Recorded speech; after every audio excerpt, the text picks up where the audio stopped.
మన భారత్ కి నిజమైన మిత్రుడు ఎవరో తెలుసా? 1971లో ఇండియాకు పాకిస్తాన్ కి మధ్య భీకరమైన యుద్ధం జరిగింది.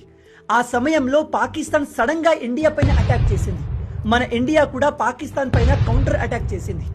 అప్పుడు కూడా పాకిస్తాన్ తో కంపేర్ చేస్తే మన ఇండియా చాలా స్ట్రాంగ్ గా ఉండేది. అందుకని పాకిస్తాన్ వేరే దేశాల సహాయాన్ని కోరింది. షాకింగ్లీ ఆ సమయంలో అమెరికా, యూకే అండ్ చైనాలు పాకిస్తాన్ ని సపోర్ట్ చేశాయి. ఈ అన్ని దేశాలు కలిసి మన ఇండియా పైన దాడికి రెడీ అయ్యాయి.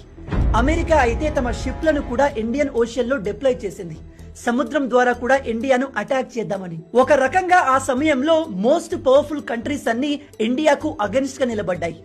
అప్పుడు మన ఇండియాను కాపాడడానికి ఒక నిజమైన మిత్రుడు వచ్చాడు. అదే రష్యా.